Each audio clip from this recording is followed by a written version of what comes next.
I think when I look at a device, there are a few things that I'm careful about, looking at.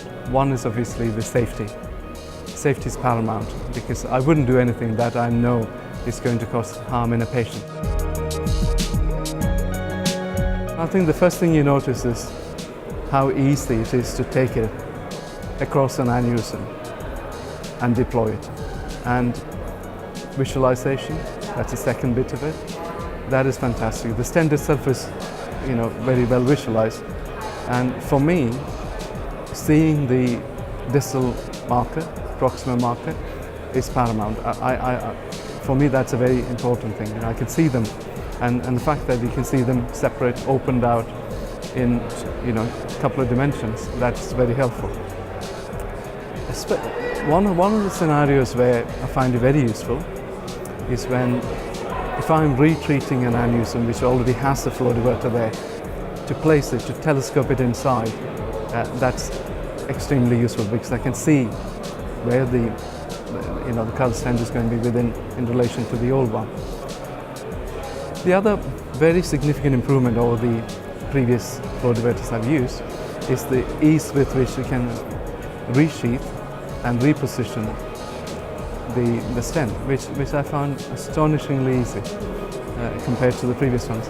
And I suspect that may be to do with the coating, how easy it is to. And clearly, compared to the previous ones, you don't need to manipulate the stent all that much, to get the desired effect. That's a noticeable difference between Derivo and the other stents. And for me, my follow-up is primarily MR based. And because, to do digital subtraction angiography in every patient, I won't have time to do anything else. So we do MRI as primary follow-up. And I started noticing it because when you look at the base acquisition of an MRA, you can clearly see the vessel lumen, unlike the previous stents where there would be a lot of loss of data around the stent. So I look at the base data, the base acquisition axial scans, and you can clearly see the lumen. And you can see the margin of the stent very well defined, and you can see whether it's a residual aneurysm or not. It's not, and when you look at the reconstructed images, the MIP sequences, there is a little bit of artifact, but you can still define the lumen quite clearly. And that's a big improvement.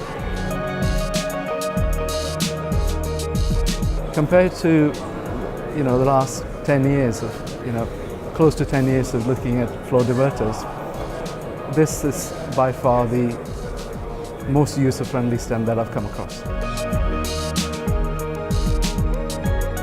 I am certainly using many more than I ever used to, but it's still a smaller proportion of my entire practice than my European counterparts. But increasingly what I've seen is my preference for coiling and intersaccular devices sometimes is just not enough to heal an aneurysm. And recently it looks like I put more and more flow diverters to ensure complete occlusion. In this particular product, we were talking about the Derivo.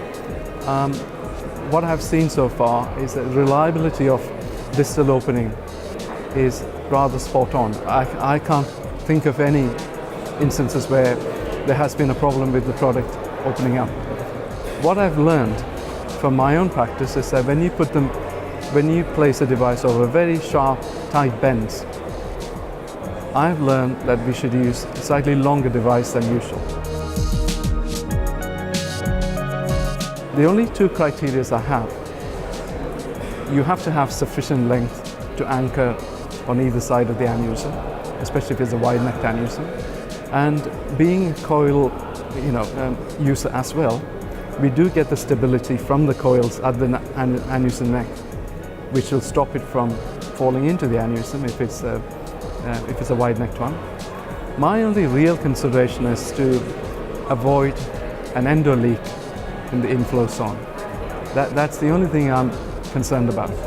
So when it comes to measuring the proximal landing zone, I always make sure that I oversize it just marginally, so to avoid an endo leak. So if there's no endo leak, I'm quite happy with it.